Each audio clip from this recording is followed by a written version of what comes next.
Bagaimanakah nasib para penerima donor sel Hashirama? Yang pertama Yamato. Mungkin diantara yang lain-lain, Yamato inilah yang paling sial. Kasian banget loh dia kalau dipikir-pikir. Udahlah dari kecil diculik buat kelinci percobaan, terus masuk organisasi militer gelap.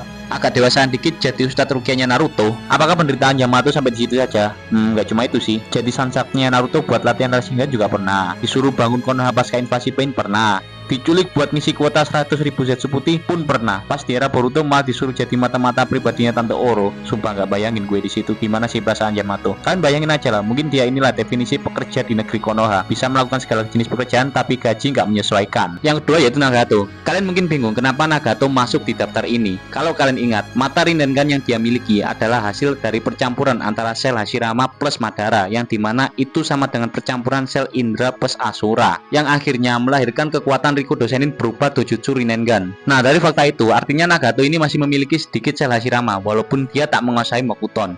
Ya, bisa dibilang dia memiliki nasib yang kasihan lah. Ortunya meninggal, jadi anak korban perang, pernah kelaparan waktu kecil, agak gedean sempat ngerasain bahagia karena mendapatkan teman baru dan dirawat oleh Jiraiya yang membuat dia memiliki kehidupan yang lebih layak. Hingga pada akhirnya, puncak dari semuanya adalah saat dia harus melihat di depan mata kepalanya sendiri, sahabat yang seperti saudaranya meninggal karena mengorbankan diri di tangannya. Kemudian Obito. Kalau soal dia, saya nggak perlu lagi menjelaskan seberapa menderita dia dan apa alasan dia menjadi jahat. Walaupun pada akhirnya dia bertobat dan kembali ke jalan yang benar, dia pun harus juga meninggal karena melindungi Naruto. Tapi mungkin itulah jalan yang terbaik untuk Obito. Daripada ntar masih hidup, kita nggak tahu hukuman apa yang akan dia terima. Dan saat Obito telah meninggal, dia terlihat lebih bahagia karena akhirnya dia bisa bersatu dengan orang yang dia cintai. Terus Madara, nasibnya nggak kalah kasihan sih sama si Nagato. Ya udah nyusun rencana bertahun-tahun lamanya sampai dibangkitkan lagi dari kematian, harus ngelawan gabungan 5 negara ditambah 1 orang manusia gila. Udah nyampe final malah ditusuk kecap buat jadi tumbal. Sumpah kasihan banget. Yang terakhir yaitu Danzo.